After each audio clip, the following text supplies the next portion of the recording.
I trusted my daughter with everything I had, my home, my savings, even my peace. But at 3 a.m. when I opened that bathroom door, I realized trust can destroy you faster than hate ever could. That night didn't just take my money, it stripped away my faith in family and love, in the idea that home is safe. I wasn't supposed to be the man recording his own child's betrayal. But when the truth finally surfaced, it wasn't rage that saved me. It was the quiet decision to fight back with everything I had left.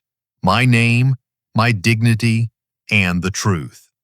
Before we dive into today's story, take a moment to share where you're watching from. We love seeing how our stories bring people together from every corner of the world. Your thoughts and comments are what make this community so special, and we're truly grateful to have you here. If you haven't already, don't forget to hit that subscribe button and turn on notifications so you never miss a new story filled with drama, resilience, and unexpected twists. Now settle in, get comfortable, and maybe grab your favorite drink because this is a tale you won't want to miss. Let's get started. I locked the shop door in Portland, Maine for the last time and stood in the hush that follows a good day's work. The benches were tattooed with 40 years of nicks and compass arcs, the air sweet with maple dust and oil. I wrapped my late wife's folding ruler in an oilcloth and slid it into my duffel. That ruler had steadied 1,000 measurements and, since she passed, more than a few mornings. I touched it like a prayer before I switched off the lights. The street outside glowed the color of brass. This was retirement, I told myself, not surrender, though the difference felt thin as veneer. I am 67 and built like my staircases, practical, square, meant to bear weight. The body still answers, but lately it grumbles. A spell of vertigo last month had me gripping the bench like a rookie. Pride made a joke of it with the guys at the Veterans Hall. The joke didn't follow me home. In the grinder's reflection, I saw a man who could mill a handrail true, but might need the rail to climb his own steps. I packed quietly, promising nothing to anyone but the dog-eared notebook in my pocket. The retirement I mapped was modest. I pictured Route 1 in my dented pickup, chowder in heavy bowls, fishing off splintered piers at dawn, small pieces for the Hall newsletter. Peace, I believed, could be built from simple boards if a man took his time. Then my daughter called and a different plan took shape while I stared at the caller ID. Ava speaks brisk and tender in the same breath.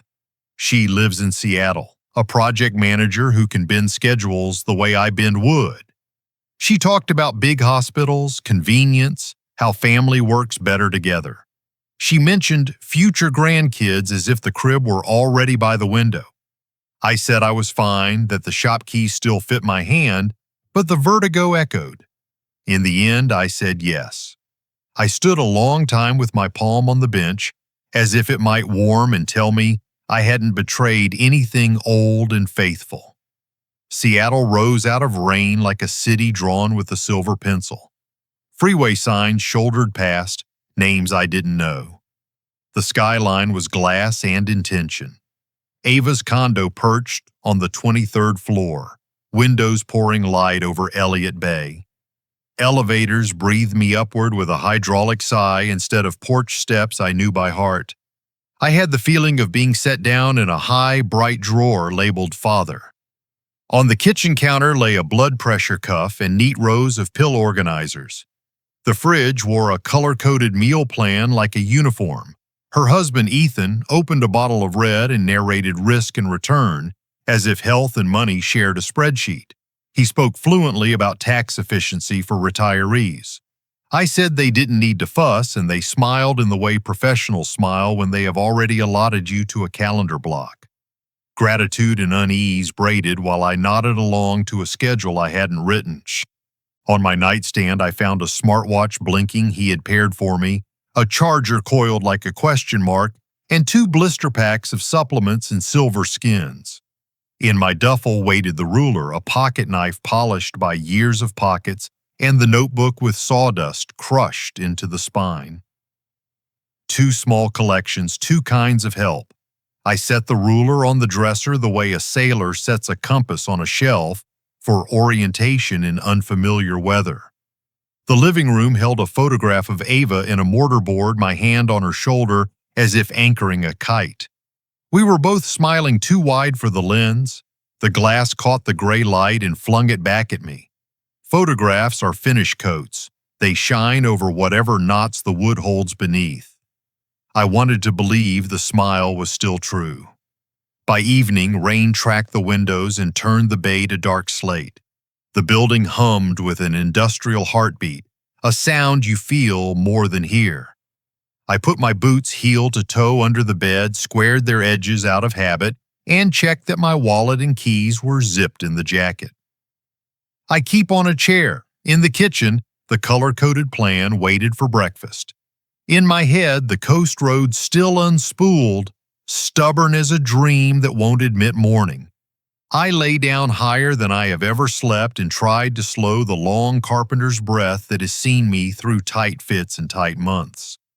The future paced the hallway like a superintendent. "You'll be fine," I said into the dark, and the room accepted it without comment. Somewhere below, a ferry horn stitched once more across the bay. I pressed the thought of the ruler to my palm until the bones of my hand remembered its shape. Between the hum of the building and the rain, the city sounded both protective and predatory, a new tool I hadn't yet learned to use. The rain kept time outside. Tonight I slept on that idea like a board set aside to acclimate, hoping I would wake to find I still fit in my own life. The building had a night voice I was still learning. Elevators sighed through the core. At exactly 3 o'clock, another sound took over. The steady, clinical rush of water through the shared bathroom wall. Not a tub filling, not a quick rinse, but a full open shower. I checked the watch Ava had synced and counted minutes. 1, 5, 15. When the valve shut, silence clicked back into place. I told myself it was the time zone and closed my eyes. Morning ironed the wrinkles. The kitchen moved on a timetable. Color-coded squares on the fridge turned into motion. Oats simmered. Vitamins popped free, the espresso machine breathed. Ethan made the night sound wholesome. "Cold exposure helps circulation," he said. "Contrast showers, better sleep." He folded the advice into talk about inflation and municipal bonds until wellness and money shared a page. Ava ticked reminders and slid the blood pressure cuff to me with practiced ease. "We'll keep you steady, Dad," she said. I let it squeeze and said nothing about the water. The second night, the water began again at 3 on the dot. I kept still and listened through the roar. Beneath it, a low undercurrent, syllables shaved to efficiency, more office than bedroom. Not affection, but clipped words. Numbers, dates, procedural terms the pipes couldn't drown. The tone was unmistakable, transactional, rehearsed. I let my ears do what my hands had done for decades, find true line under noise and resist sanding too early. On the way to the kitchen, a bar of light scratched the hall from the office door. The scanner lid had just been closed, the glass still cooled. On the desk, a blue folder sat square to the edge, a portable stamp case aligned beside it, and a checklist in tight columns with several boxes ticked. I didn't touch a thing. I memorized what I could like grain, font, margins, the tilt of a paperclip. The top sheet carried my name in bold. I stood long enough to feel the warmth fade and the apartment remember it should be asleep. One phrase stopped me, durable power of attorney. Above it sat authority, below it, a signature block with my full legal name. The date line was blank, the way a dock waits for a boat everyone says is due. I knew what such a document could do: open accounts, move property, speak to doctors in my place. I also knew no one had asked to draft one, much less to sign. Preparedness isn't a crime, I told myself, but preparing someone else's signature before a conversation is choreography, not care. Gratitude and autonomy began to rub like dry boards. I inventoried what felt like mine: wallet, keys, the ruler pressing its small weight into the dresser, and what had been curated for me: Pills, schedules, a watch that told me when to stand. The building's hum sounded like a life that might run without my consent. I slept in short lengths the way a board does before it acclimates to a room. At coffee, the house wore its benevolent face. Ava asked where I kept the main house keys for emergencies, and whether I wanted help organizing passwords and two-factor codes so they could step in if needed. "Let me centralize them. It's safer," she said. Ethan said notarization was simpler when the papers are in one folder already, and he knew a mobile notary with flexible hours. "A notary can swing by any time," he added. "Just in case, okay?" Ava asked. I nodded and kept details in my pocket. "We're only trying to help," she said. "Maybe later," I said, which sounded cooperative and bought me time. All day I rehearsed questions. Why now? Who suggested it? What alternatives kept me deciding? I could hear the labels I might earn for insisting, the way independent becomes stubborn when a calendar has to give. I chose the older discipline. Watch the pattern until it declares itself. Patience is not passivity. It is measurement. The apartment was a map. Sticky notes on the whiteboard lined up with bank statement cycles and property tax deadlines, not birthdays. A magnet pinned a postcard for a mobile notary beneath the grocery list, promising discretion. On the counter, the stamp case had been tucked away, but a faint ring marked where it had rested. Threads crossed. Ethan's tax talk, the midnight water, the scanner's glow cooling on glass. Toward dusk, I opened my wallet and felt the IDs the way a man checks a level. Quiet relief when the bubble centers. I slid the most important into the robe I'd wear to the bathroom, then into the pants I laid over the chair. I set my phone to vibrate and tucked it under the pillow. I glanced at the office door, closed now, light off, as innocent as a cabinet whose lock sits flush with the wood. I returned the apartment to the neatness I'd found it, shoes lined, cup rinsed, and sat with the ruler until the grain slowed my pulse. There are lines you follow and lines you draw. The ones you follow keep you honest. The ones you draw keep you human. My plan was simple. Keep ID and essentials on my person. Memorize the desk arrangement. Listen again for the water and say nothing until I knew whether 3 o'clock was an accident, a ritual, or a system. If it proved a system, I would need to bring my own and decide how to meet it. I woke before the building shifted into its day hum. The kind of alertness that lives behind the eyes when a man knows a pattern is trying to become law. The room had the cool, hotel-clean scent of a place lived in by lists. I lay still and watched the red seconds climb on the nightstand clock. At exactly 3, the shower hammered to life through the wall. The sound was not domestic. It was purposeful, like a motor run under load. 90 seconds in, it snapped off, paused 3 beats, then roared back. The cadence felt less like bathing and more like a curtain closing and opening on cue. Between the 2 bursts, something else breathed, a small device spooling up and down the way a printer or scanner does when it wakes. I let the roar mask my steps.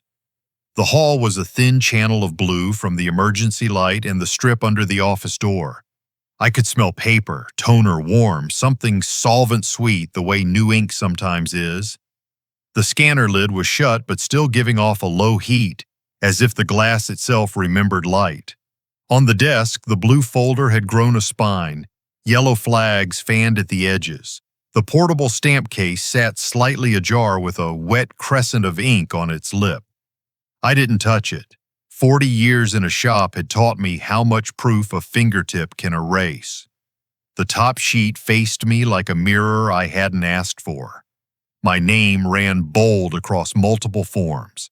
An ownership update from a bank I recognized, a healthcare directive with fields already filled, a change of address draft with the Seattle condo written in Ava's handwriting. The durable power of attorney lay on top, and its cover held a faint, silvery rectangle just where a notary's seal would land and lift. Whoever had pressed it down had lifted it fast. The fibers showed a gloss I knew from clamps left too long on veneer. The date line glowed blank. Blank is not empty. Blank is a promise, waiting for a hand. Back in my room, I weighed my keyring in my palm the way a mason tests a trowel.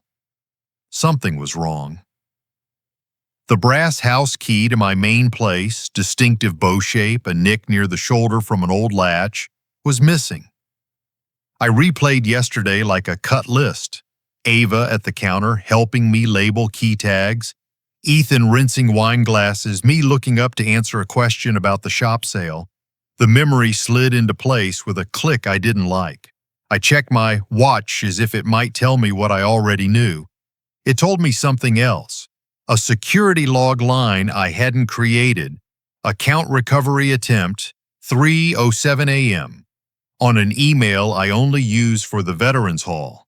I hadn't heard a text buzz because my phone was on vibrate under the pillow. Even so, no code appeared. Either the attempt failed or someone found a way to ask the question without inviting my answer. I filled the quiet with orderly action. I set my wallet on the dresser and photographed the cards beside it. I took pictures of the remaining keys with the phone's timestamp on the screen and wrote a list of serial numbers in my notebook. I slipped a narrow strip of paper under the insole of my right boot. Bank fraud hotline, my insurance agent, and the number of Ray from the VFW, a man who answers the first ring. Then I slid my late wife's folding ruler to dead center of the desk, its edge perfectly parallel to the wood grain. It was a small tell only I would see. If it moved, I'd know. By breakfast, the apartment had put its face back on. Ethan folded the paper and smiled with his teeth, but not his eyes. "Quick errand mid-morning," he said, tapping his watch. Ava tucked a small padded envelope into her tote. The corner made a circular ridge through the canvas, a size and shape I recognized from a notary's pocket seal. A new sticky note had landed on the meal plan. Tuesday, notarization window 12 to 4. It sat there in cheerful ink, unbothered by what it meant. They framed pressure as care. "We should streamline your mail," Ava said, buttering toast with neat strokes. "I can submit a temporary forward, just in case you stay longer." Ethan floated into the space she made. "And consolidating titles reduces headaches," he added, warming a smile. "We can put both addresses on file for flexibility." I lifted my coffee and let the steam fog my glasses long enough to think. "Let's keep things simple for now," I said. I kept my tone gentle, the way you speak over a sleeping dog. The air lightened, they translated the words as cooperation, and moved on. Down in the elevator, a neighbor with sleepy hair laughed to himself. "Somebody on our stack is running a sauna at crazy hours," he said to the ceiling. I smiled and said nothing. The offhand complaint was better than a signed affidavit. It dated the noise for me without my having to argue for it. On the lobby bench, I pretended to tie my shoe and listen to the building wake. Delivery carts, floor buffers, the soft syllables of a lobby conversation where nobody says what they mean. I spent the morning making small defenses look like routine. I set account alerts on my phone and tested them. I called the hardware store near my old house and asked about rekeying, wrote down the quote, then folded the paper small and slid it under the phone case. I walked to a copy shop and made a decoy stack. Blank manila envelopes marked wills and deed and passwords, fat enough to interest the wrong hands and thin enough to tell me when they'd been handled. At the apartment, I placed them in a drawer that stuck slightly and left the tiniest nick in the top corner, a signature only a maker would notice. I breathed easier with traps set. I always have, whether for a crooked board or a bad surprise. Before lunch, the watch buzzed, a missed call from an unfamiliar number and no matching log in the phone's main call list. In the laundry room where the building hid its hum, I opened visual voicemail. A woman's professional voice filled the tinny speaker. "Calling about Ava's application, cosigner verification," she said. "Please confirm Mr. Hart's authorization." The timestamp was 5 minutes old. The message sat in the carrier's list, but not in my inbox, a ghost already halfway erased. I saved it, took a photo of the screen, then called back from the hallway where the camera watches the door. The line put me on hold. I hung up and let the proof sit still. The discovery did not thrill me, it steadied me. If midnight water covered the sound of forms being fed and seals being pressed, then the choreography had a purpose that wasn't my blood pressure. Debt has a smell, and it had entered the house with expensive shoes. The key gone from my ring, the notary window on the fridge, the blue folder fattening by night. Each detail found its neighbor, and together they framed a whole being patched with my signature. I felt anger rise and pass like a wave. Storms don't fix boats, tools and time do. I set the afternoon to my hands. I checked the desk, the ruler still centered, and laid a clean sheet of paper next to it. On it, I wrote in block letters, "Do not sign anything without reading it aloud first." It looked like a reminder for myself, which it was, and like a warning to anyone who moved the ruler, which it also was. I put my notebook in my jacket pocket and slipped my IDs into a money belt I had not used since a long ago road trip. A man can be grateful for help and still keep a spine. Gratitude that requires blindness is not gratitude. It is the first draft of surrender. By evening, the sticky note about the notary seemed to glow. I made dinner with Ava, chopping, stirring, offering compliments in a voice I had trained to be calm as a level bubble, while Ethan spoke about market volatility. Rates may tick up again, he said. Short-term pain, long-term positioning. I thought about short-term pain forced on the wrong person, and about long-term positioning that treated a parent's life as a portfolio. We'll manage, I said, which meant many things I did not say. When I turned in, I slid the decoy folder so its labeled tab peeped above the drawer lip. I placed my boots heel to toe beneath the bed, my phone to vibrate under the pillow, my will to the work ahead. If 3 o'clock was camouflage for document work, the mask would slip. I would not meet it with shouting. I would meet it with proof and with a plan no one had rehearsed but me. Got it. Here's your full Chapter 4.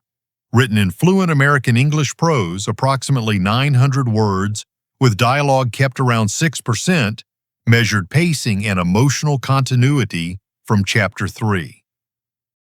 Morning light came in clean and thin, the kind that makes everything look more truthful than you want it to. I dressed slowly, memorizing the exact order of pockets, wallet front right, phone left, notebook inside jacket.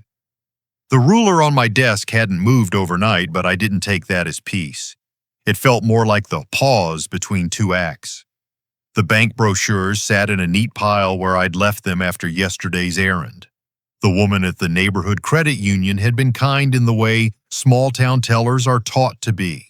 Cheerful, observant, disarming. I'd pretended to be making inquiries for an older friend, asking about what happens when family members start handling a senior's affairs. She explained that any durable power of attorney has to be signed by the principal, witnessed, notarized, and then filed with the bank. She'd leaned closer and added, "We always keep an internal record of the first time it's presented, sir.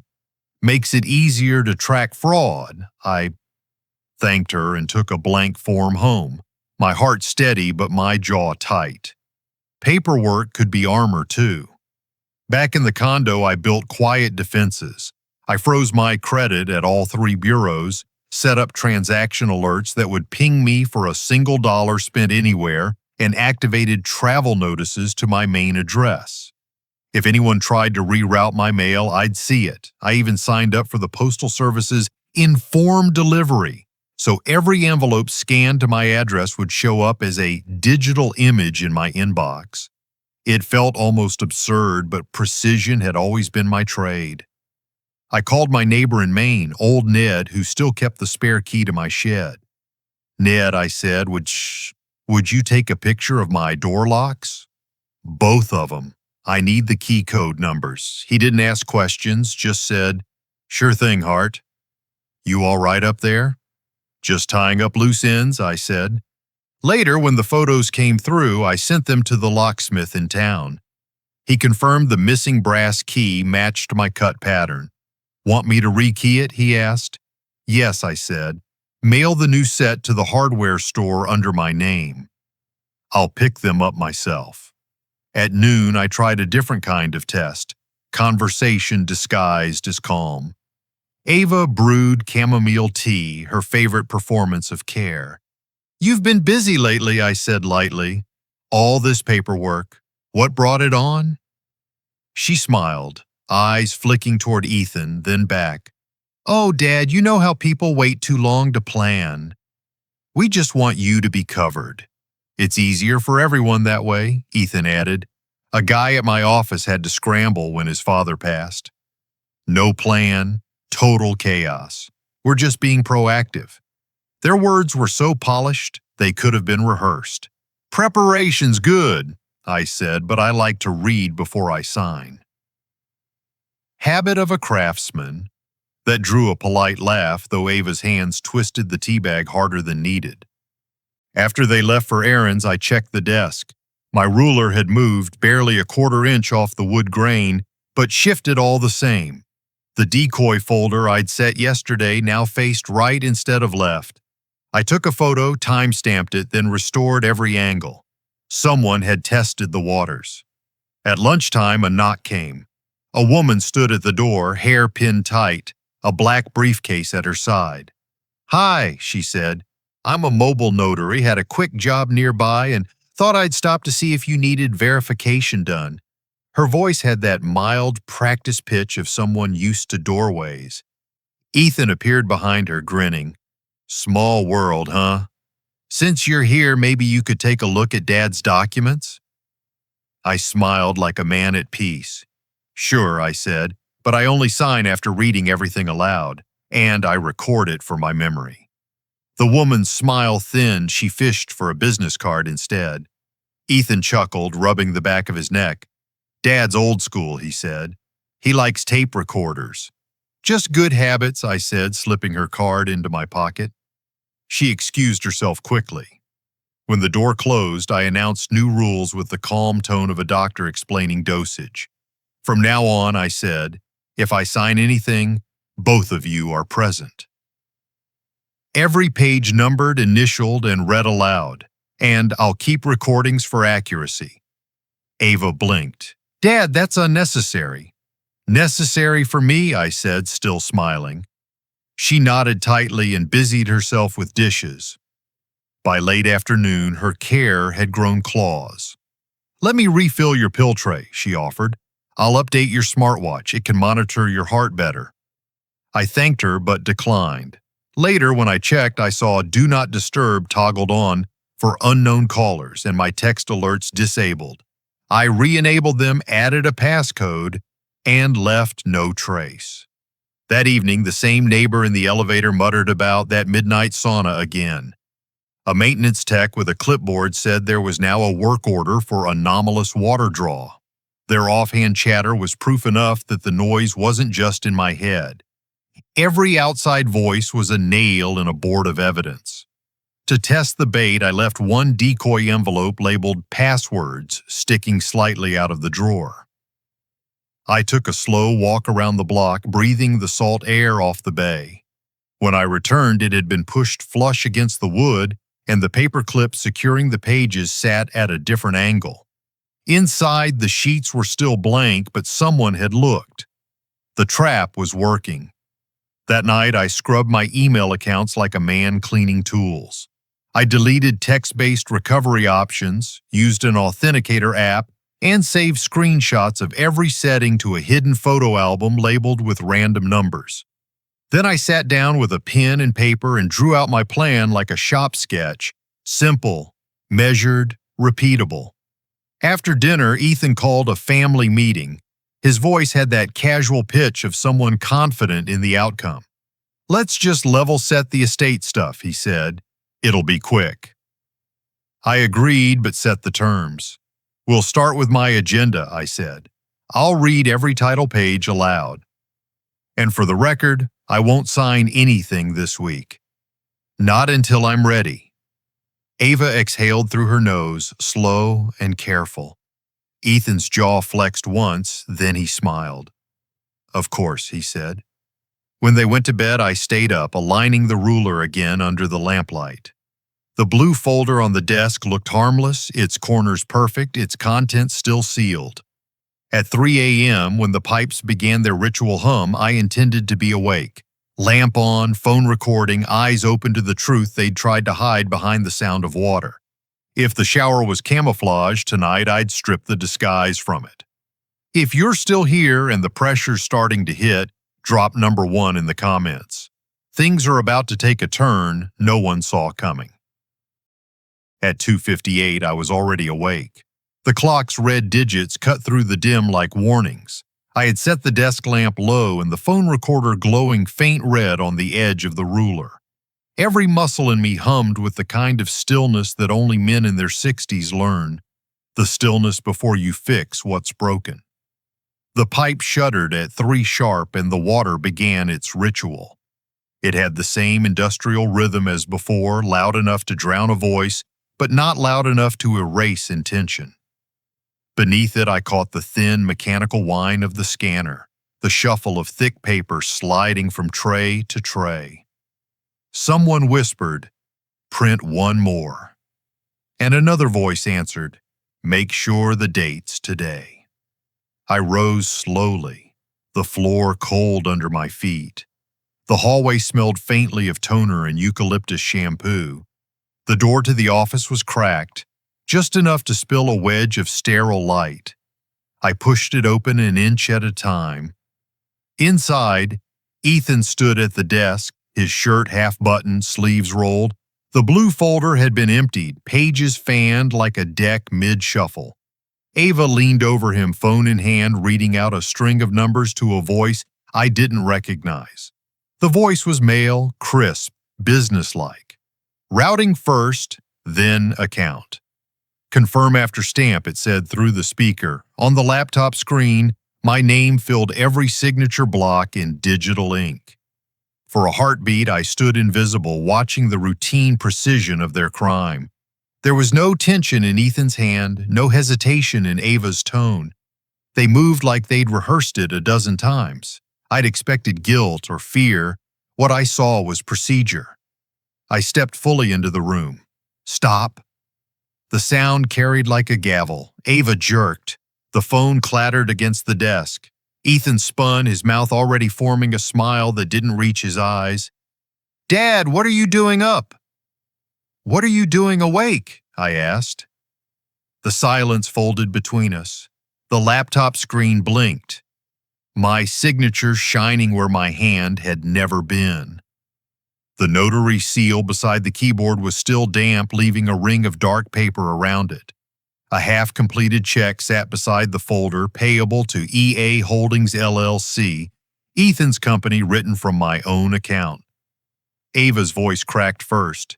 "It's not what you think." "It's exactly what I think."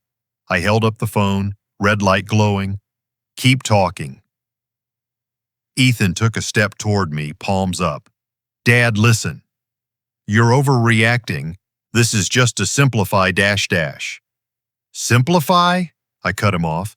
"By forging my name? By running a notary at 3 in the morning?" Ava's eyes glistened, her words tumbling out. "You don't understand.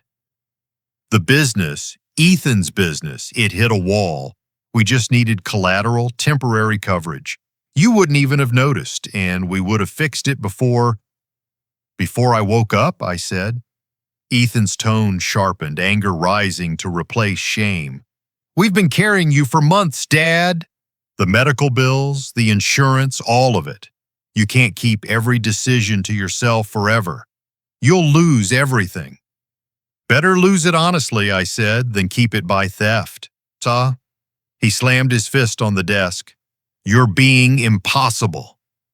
I pointed toward the folder. "And you're being criminal." Ava stepped forward, tears streaking her cheeks. "Please, Dad. We didn't mean to hurt you. We just thought—" "What you thought," I said, "was that I wouldn't notice. You mistook love for permission." The building manager's knock startled all of us. "Everything all right in there?" a voice called. I turned the phone camera toward the scene. "Come in," I said. "Good timing." "You'll want to see this." The door opened. The manager's eyes swept the desk. Papers, stamps, wet signatures, my children pale and trembling. I spoke without heat, the way you describe a process you've already mastered. "You're witnessing an attempted forgery and financial exploitation," I said. "Please stay." Ava whispered, "Dad, don't do this." I dialed 911. The dispatcher's voice was calm and steady. "What's your emergency?" "Attempted fraud in progress," I said. "Two suspects. One family member, one accomplice." I gave the address, the apartment number, the names. The call was short. The sound of sirens began faint and far, but drew closer with the inevitability of justice itself. Ethan backed away from the desk, hands trembling. "You're ruining everything," he said. "No," I told him. "I'm saving what's left." Ava collapsed onto the couch, sobbing. "It wasn't supposed to be like this," she said. "We were desperate." The loans were suffocating him. "I thought we could transfer some of your equity just for a few weeks. No one would get hurt." "You turned me into collateral," I said quietly. "Your mother would have called that the true bankruptcy." The sirens washed through the glass. Red and blue flares painted the walls. Ethan tried to speak, but his words tangled in defeat. When the officers entered, he didn't resist. They gathered papers, photographed the scene, sealed the folder into an evidence bag. Ava sat frozen, hands clasped. "Dad," she whispered, "please don't press charges." I looked at her, at the fear, the exhaustion, the ruins of what love had become under debt's weight. "This isn't punishment," I said. "It's clarity. You wanted to protect me from losing control. Now we'll see who actually had it." The officers led Ethan away. Ava followed, face blank, lips moving silently, maybe in prayer. The apartment fell still. Only the bathroom continued its mechanical roar. I walked in, turned the handle, and watched the water slow, sputter, stop. The drain gurgled, swallowing the sound that had hidden everything. In the silence that followed, the city outside began to wake. A ferry horn moaned across the bay. I sat on the bed, phone still recording, light still red. I whispered to the empty room, "That's enough water for one lifetime." I spent the rest of that night in a chair that felt too upright for comfort and too hollow for rest. The police station's waiting room was lit like a supermarket at dawn, bright, unforgiving, and full of faces pretending not to look. My statement had been typed, signed, time-stamped. Ethan was being held for forgery and attempted financial exploitation. Ava, since she had cooperated, was released under supervision. Detective Ruiz, a woman with calm eyes and a soft accent, offered me coffee. I took it just to keep my hands busy. "You did the right thing," she said, sliding a form toward me. "But now comes the hard part. Do you want to press full charges or partial?" Her words dropped like weights. I looked at the form, a checklist of consequences: felony, probation, restitution. Justice itemized. "I'm not sure," I said. "That's normal," she replied. "People think catching the crime is the hard part. Usually it's deciding what happens next." When she walked away, the silence spread.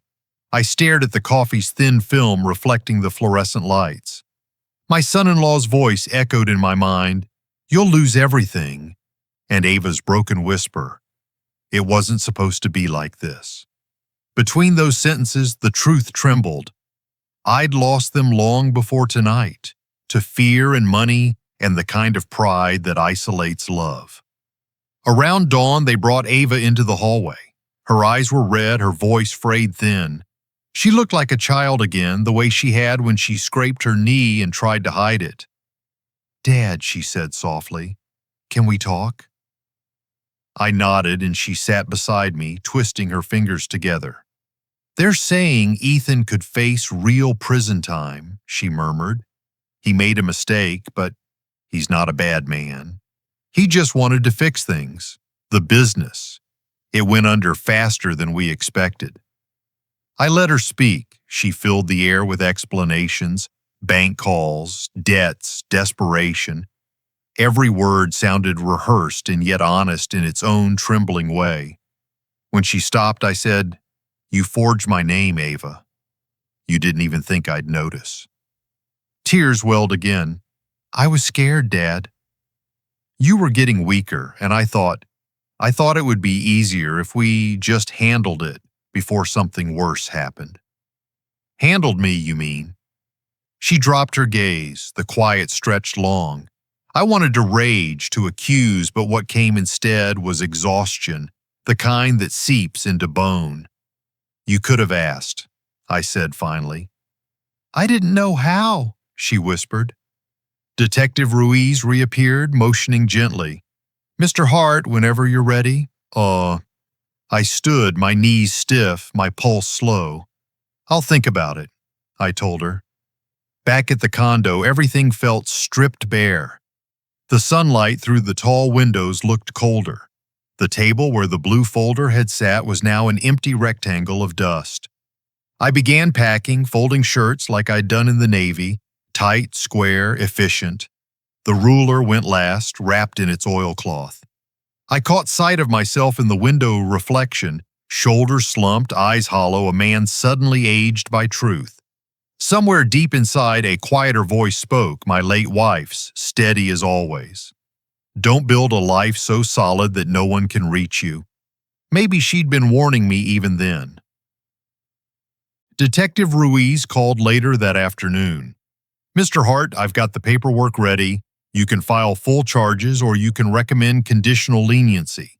That means restitution, therapy, supervision, no jail time unless they break the terms." I rubbed my forehead. "You're saying I hold the lever." "That's right. However you pull it, the system moves." When we hung up, I sat in the quiet, pen hovering over the form.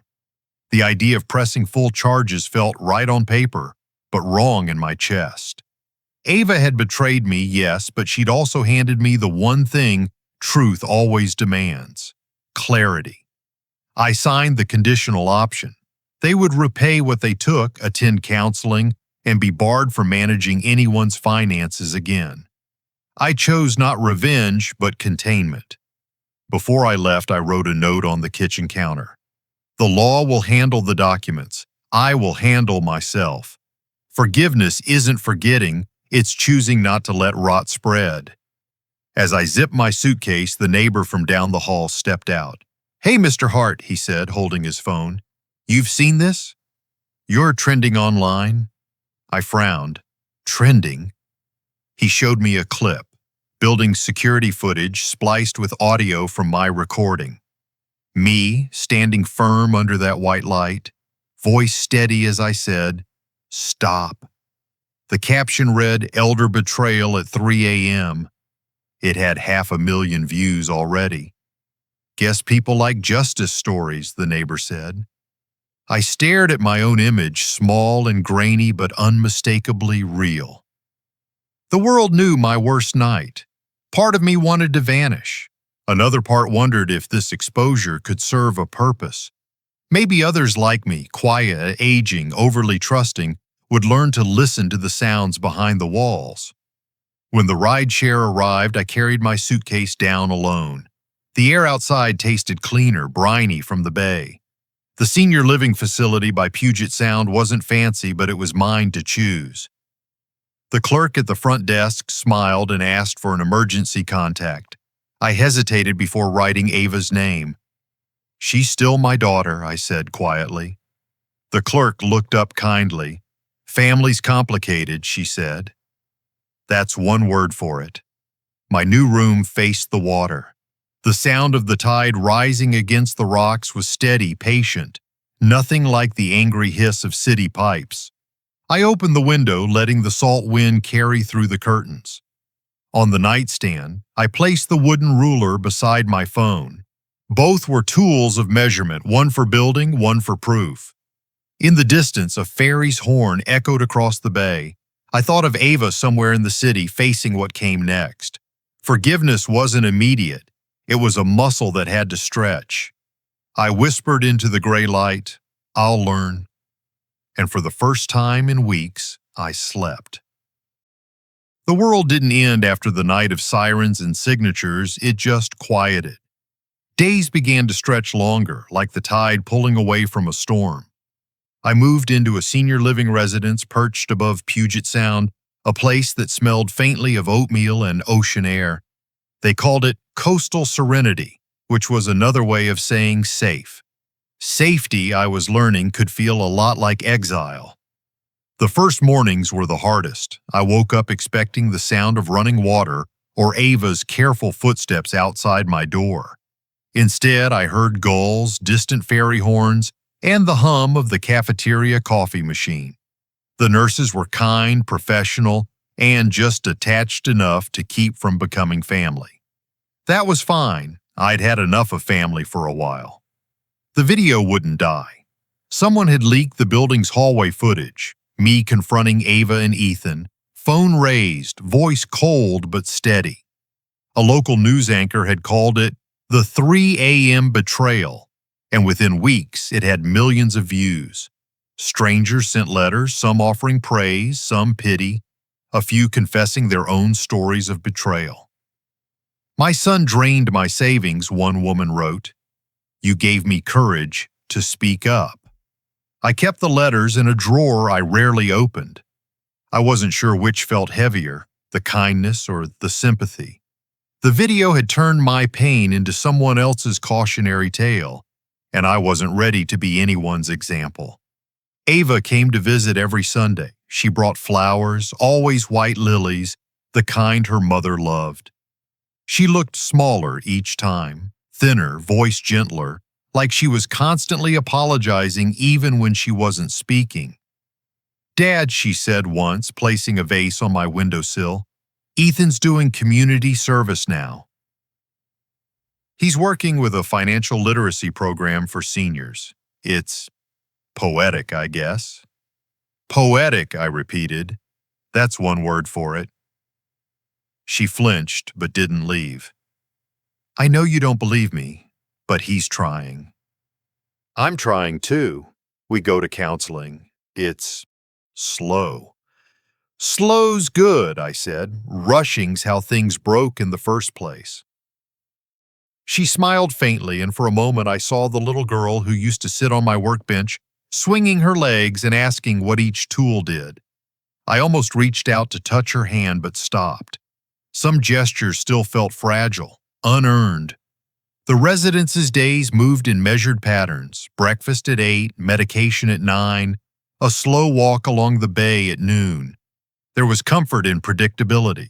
I started spending time in the small library, where a retired postmaster named Gloria held court at a corner table. She had sharp wit, 3 ex-husbands, and opinions that came in full sentences. "Peace doesn't mean forgiving everything," she told me once, tapping her crossword pencil against the page. "It just means you're too tired to keep fighting ghosts." I liked that. It made the silence less lonely. The staff psychologist ran weekly support groups for residents dealing with family estrangement. I went once, planning to leave early, but stayed through the whole hour. People spoke about sons who disappeared, daughters who borrowed money and never came back, siblings who only called when the will was mentioned. I shared my story anonymously, though it was clear some recognized it from the news. No one interrupted. When I finished, the room was quiet. Then a woman across from me, her voice trembling but warm, said, "You didn't just save yourself. You saved all of us who were too scared to name it." I didn't know how to answer that, so I just nodded. One afternoon, Ava brought a folder of old photographs she'd found in storage. There was my workshop, bathed in sunlight, sawdust like gold in the air. In one picture, my wife stood beside a finished staircase, her hand resting on the banister. I hadn't seen that photo in years. Ava set it between us. Mom always said you built things that lasted, she said softly. That's why it hurts when they break, I replied. This time she didn't cry. She just nodded, eyes wet but steady. It felt like the first honest silence we'd shared in years. As weeks turned to months, my body reminded me of its own frailty. Dizzy spells came and went. My knees protested every hill.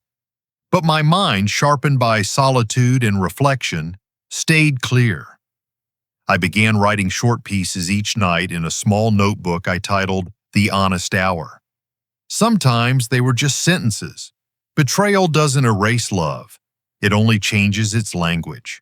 Or forgiveness is like sanding, slow, patient, dangerous if rushed. The facility had a woodworking room tucked behind the laundry area. The first time I went in, the smell of cut oak hit me so hard I had to sit down. It was like memory had texture again. I found a broken chair and began fixing it. My hands still knew the rhythm, plain, sand, oil, polish. When the grain finally gleamed, I realized repair was slower than destruction, but infinitely more human. Gloria wandered in while I was working. Looks sturdy, she said. It'll hold, I replied. Might even outlast me. She smiled. That's all we can hope for, isn't it? That night, I carried the finished chair to my room and placed the ruler on its seat. I stared at it a long while. The ruler had measured wood, walls, and lives. It was the one tool that never lied. Outside, the sun dipped into the water, painting the bay in copper and rose. The waves whispered softly against the rocks, a rhythm that felt both old and forgiving. I thought about Ava, about the choice I'd made to let justice and mercy share the same room. I didn't know if I'd ever fully trust again, but I was learning to stop flinching at kindness. I can live with this, I whispered. The wind carried the words out the open window, across the water, toward a horizon that for the first time in a long while didn't look like an ending, just distance, quiet, and the slow return of peace. By the time summer came, the noise had faded. Reporters stopped calling, and the headlines that once carried my name were buried under newer scandals. The viral clip that had turned my life inside out now survived only in the corners of the internet, where old stories go to rest. What replaced the chaos wasn't joy exactly. It was steadiness. And for a man like me, steadiness felt close enough to grace. The residence settled into its rhythm. Breakfast chatter, distant televisions, the hum of laundry carts rolling down the hall. I learned which nurses were kind enough to linger and which ones had no time for small talk. I kept mostly to myself, though the staff sometimes called me professor, because I spent my mornings reading and scribbling notes in a leather-bound journal I'd started calling The Honest Hour. Ava still visited. At first, her visits came with guilt disguised as care. Flowers, expensive coffee, too many apologies, but lately they'd softened into something simpler. She brought crossword puzzles, old photos, sometimes just silence. She'd sit by the window and ask, "How's the writing going?" I'd shrug and say, "Still sanding the edges." We rarely talked about that night anymore. Time had made the memory duller, though not painless. One afternoon, I received a letter written in neat, formal handwriting. The return address read King County Financial Literacy Program. It was from Ethan. "Mr. Hart, there's no excuse for what I did. I let fear and pride convince me theft could pass as care. You were right about everything, especially about what it costs to lose your integrity. I won't ask forgiveness, but I'll spend every day earning it in the only way left to me, honestly." The paper smelled faintly of sawdust, as if it had come from someone else's workbench. I folded it once, twice, then slipped it inside The Honest Hour between two unfinished pages. I didn't forgive him, not yet. But I no longer felt the sharp edge of hate either. Recognition would have to do. A few weeks later, the residence director, a cheerful woman named Monica, stopped by my room. "Mr. Hart, the city council's hosting a seminar on elder financial protection. We'd like you to speak." Just a few minutes about your experience. It could help people. I'm not much for microphones, I said. You don't need one, she smiled. You just need truth. I thought about it for 2 nights, then I said yes. The event was held in a small community hall that smelled of coffee and polished floors. The audience was mostly seniors and caregivers. Some wore the same guarded expressions I'd once carried, faces built to hide private worry. When I stepped to the podium, my hands didn't shake. I'm not here as a victim, I began. I'm a carpenter by trade. And when something cracks, the rule is simple. You don't throw it away. You mend it, reinforce it, make it stronger. Betrayal is a kind of fracture, and if you survive it, you learn the grain of trust all over again. People leaned forward, a few nodded. I thought growing older meant losing control, I said, but I've learned it means choosing what to hold and what to let go. You can love someone and still draw a line. We may be aging, but we are not helpless. We are the keepers of our own stories. When I finished, there was a quiet pause before the applause. It wasn't loud or dramatic, just steady, human. Ava was standing at the back of the room. She didn't clap at first. She just smiled through her tears. Afterward, she met me outside by the water's edge. The afternoon sun turned everything the color of honey. We sat on a bench, each holding a paper cup of coffee. You sounded like Mom, she said softly.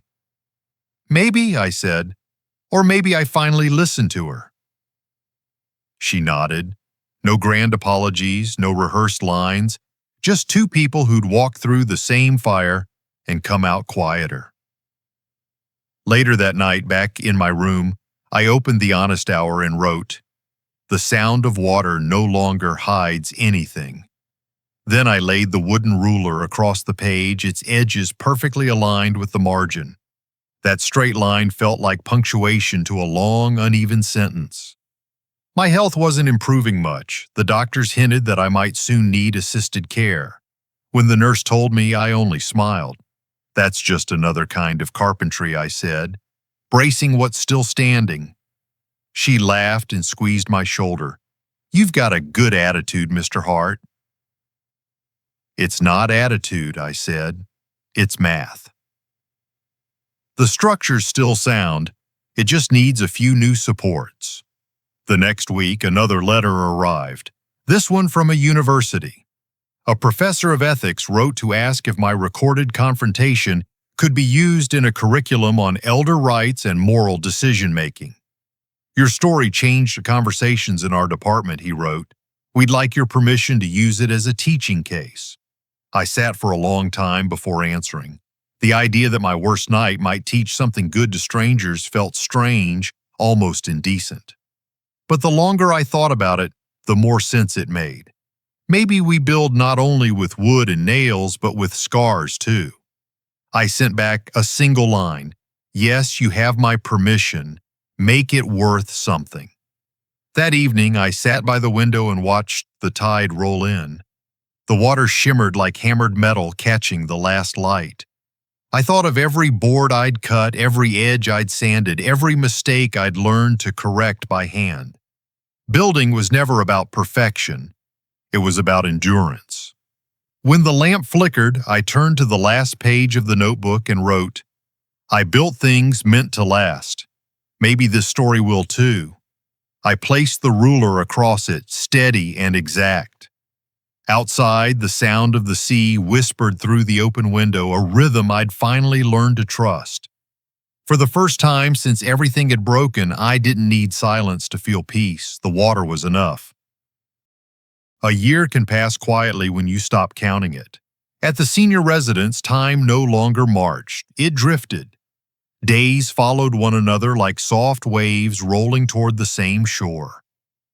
I had come to know the rhythm of this place by sound, the rattle of breakfast trays, the squeak of wheelchairs, the nurses' shoes whispering down linoleum halls.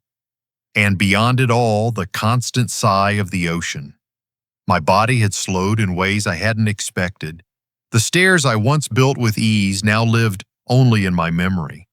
My hands trembled when I tried to write, so Ava read my journal entries aloud for me. She'd visit every weekend, her hair streaked with the same gray I saw in my beard. She no longer carried guilt in her eyes, just a gentler patience. I suppose we both aged into forgiveness. The headlines that once blazed my story had long burned out. The world had found new scandals to feed on. Somewhere in a college classroom, students still watch the grainy footage of me standing in that doorway at 3 in the morning calling out one simple word: stop. They analyzed it for ethics and justice and family betrayal, dissecting my pain like a specimen. I didn't mind. It wasn't mine anymore. A story belongs to whoever learns from it. Ethan never came to visit, though he wrote once in a while. His letters were shorter now, factual, polite, the kind of remorse that knows it can't ask for more. He'd taken a job in construction management, rebuilding trust one paycheck at a time. I kept his letters in a drawer with my tools. I didn't open them often, but I never threw them away. Forgiveness, I'd discovered, wasn't an act of will. It was a habit. You did it a little each day, the way you stretch a stiff joint until it moves again. Some mornings I managed it. Other days I couldn't. But the point was to keep trying. The nurses called me Mr. Steady, maybe because I rarely complained. I joked that carpenters don't cry about splinters. They laughed, though they didn't know the half of it. Beneath the calm, my heart was growing tired. The doctor said my valves were weakening, that my body was simply winding down. The phrase made me smile. It sounded like something a clockmaker would say. One crisp afternoon, I walked down the path behind the residence that led to the bay. The air carried the faint smell of salt and pine, and seagulls carved lazy loops in the pale sky. I sat on a bench, the same one where Ava and I had shared coffee after the seminar. I'd brought my notebook with me, though my hands shook too much to write. Instead, I traced the grooves of the ruler I'd carried all these years, feeling each nick and scar like a map of my life. That's when the dizziness hit. Not the harmless kind I'd grown used to, but something deeper, a sudden draining of strength, as if gravity itself had tightened its hold. The ground tilted, and I felt myself slipping sideways into the grass. The next thing I remember is light, harsh, white hospital light. A monitor beeped softly somewhere near my ear. My breathing sounded like an old bellows. I wasn't afraid. I'd spent a lifetime fixing what was broken, and now it was my turn to rest. Ava appeared at my side, her face blurred by tears. "Dad," she whispered, gripping my hand, "you scared me." "Everything built must rest," I murmured. The words came out slow, but they felt right. She nodded, her fingers tightening around mine. "Don't talk like that," she said, but her voice carried the weight of knowing. "There's nothing wrong with finishing," I said. "It's what good work does." She began to cry quietly. "I wish I could undo it, all of it." "Hush," I told her. "No more sorry, sweetheart. We built a life. That's enough." The doctor came in speaking softly about test results and comfort measures. I didn't listen much. I was watching Ava, memorizing her face the way a craftsman memorizes the grain of his final piece. She'd grown stronger. Maybe she didn't know it yet, but she'd built something honest from all this. I reached for the ruler on my bedside table. "Take this," I said, placing it in her hands, "and the notebook too." She looked at me, puzzled. "Dad, I can't." "You can," I said. "Measure honestly. Build carefully." She pressed the ruler to her chest. "I promise." Outside, I could hear the ocean again, soft, rhythmic, unhurried. The sound drifted through the cracked window, carrying the faint scent of rain. I let my eyes close. It wasn't darkness that came, but warmth, as if the tide itself had risen to carry me home. I thought of the workshop back in Maine, of the sunlight falling through the window onto sawdust-covered floors. I thought of my wife's laughter echoing through the rafters, of Ava as a little girl handing me nails one by one. All those small, ordinary miracles that build a life. In my final moments, I understood something simple. Truth doesn't end when the builder does. It stays in the work, in the grain, in the hands that come after. Like a staircase, each step worn but steady. The monitors hummed. My breath slowed. Somewhere distant, I felt Ava kiss my forehead. The water kept moving, I thought. The world kept honest, and I, finally, was at rest. It took me 3 months to come back. The room still smelled faintly of cedar polish and salt air, like my father had just stepped out for a walk along the shore.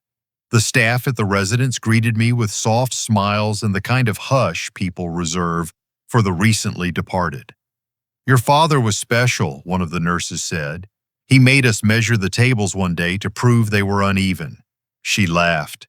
"He was right, of course." On the nightstand sat 2 things: his wooden ruler and the Honest Hour notebook.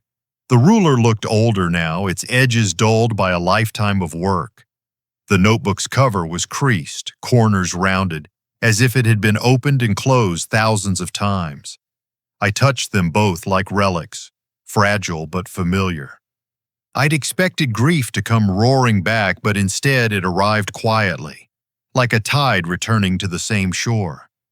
I sat on his bed, sunlight spilling through the window, and began reading his final entries. His handwriting had grown shakier, letters slanting toward the margins, but the thoughts were still sharp. Every betrayal begins with fear. Every forgiveness begins with courage. I hope you choose courage, Ava. He hadn't written to himself at all. He'd written to me. The tears came then, not the kind that choke, but the kind that cleanse. I realized how long he'd been preparing this message, how every lesson in carpentry had been something larger in disguise. Measure twice, cut once, trust the grain, let time do the finishing. I closed the notebook and whispered, "I will." The next week I packed his belongings into boxes. Most went to donation: the worn jackets, the books marked with sawdust, the half-finished crossword puzzles, but I kept the ruler and notebook. They felt like pieces of his voice, still instructing, still guiding. When the university reached out to confirm the ethics department's use of the Heart file, they invited me to attend the presentation of the new case archive. I said yes, though part of me wanted to refuse. Public recognition had once humiliated my father, but maybe now it could honor him. The lecture hall was small, filled with students scribbling notes and whispering before class. On the projector screen was a slide titled "The 3 a.m. Betrayal, a Study in Moral Courage and Trust." Seeing his name there, Arthur Hart, tightened my throat. The professor, a soft-spoken man in glasses, began by explaining how my father's story had become a landmark case in elder protection law and ethics. Mr. Hart's calmness in crisis showed not only intelligence but moral clarity, he said. He recorded evidence without violence, confronted wrongdoing without hatred. That's the rarest kind of strength. When he asked if I wanted to say a few words, I hesitated. My hands trembled as I took the small podium. My father wasn't trying to be strong, I said. He was just trying to stay true to himself. Carpentry taught him that structure matters and people are no different. When something cracks, you don't throw it away. You mend it, carefully, piece by piece. He forgave me long before I deserved it. That's the only reason I can stand here now. Silence followed, the kind that feels sacred. Then applause, gentle, respectful, human. I stepped down and took a seat in the back, unnoticed, as a student began reading one of his journal entries aloud. Truth doesn't vanish when the builder does. It stays in the work. The words filled the room like light through a window. I smiled, though tears blurred the page. After the ceremony, I donated both the ruler and notebook to the university's archive. The curator promised to preserve them as artifacts of moral craftsmanship. The phrase made me laugh softly. It was exactly how Dad would have wanted to be remembered, as a craftsman, not a victim. Life afterward felt lighter, not easier, but anchored. I joined a nonprofit that advocated for elder financial safety. My work wasn't glamorous, grant writing, outreach calls, policy memos, but it felt like purpose. When volunteers asked why I was so passionate, I said, because we fix what we break. At night, when the work quieted and the world dimmed, I sometimes listened to the audio files the university had archived. They'd been careful to blur my father's voice from public release, but they sent me the original for personal use. One recording began with the familiar clatter of papers, the rush of water in the pipes, then his voice, steady, calm, unyielding. Don't lose yourself trying to save someone else. That was the last line before the file ended. I sat there for a long time, the words wrapping around me like the warmth of a hand I could no longer hold. He hadn't said it in anger. It was a benediction, a release. A few months later, I visited the pier near Puget Sound where we used to walk. The air was cool, full of the smell of kelp and rain. I carried a single white lily. The water rippled quietly beneath the sky, gray and endless. I dropped the flower and watched it float away, spinning slow circles before disappearing into the current. The sea didn't sound heavy anymore. It sounded like his voice, measured, patient, forgiving. I closed my eyes and whispered, "Thank you for teaching me how to build, Dad. And for teaching me how to rebuild." When I opened them, the horizon shimmered gold, the waves tracing soft lines toward shore. For the first time since that terrible night, I felt whole. He thought he was teaching me carpentry. He was teaching me character. And when I hear the water now, it doesn't sound like hiding anymore. It sounds like home.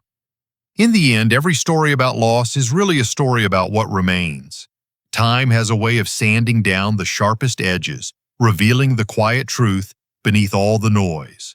That forgiveness is not weakness, but a form of strength that takes years to master. Betrayal, pain, regret, these are not the things that break us. They are the chisels that shape us into something truer. Sometimes the people who hurt us most are also the ones who force us to look inward, to rebuild ourselves with steadier hands and softer hearts. And maybe that's what resilience really means. Not moving on, but moving forward with wisdom. The cracks we carry don't make us ruined. They make us real. They let the light in. When we lose trust, we often think the story is over. But maybe it's only changing chapters, shifting from what we expected to what we needed to learn. The beauty of life is that healing rarely announces itself.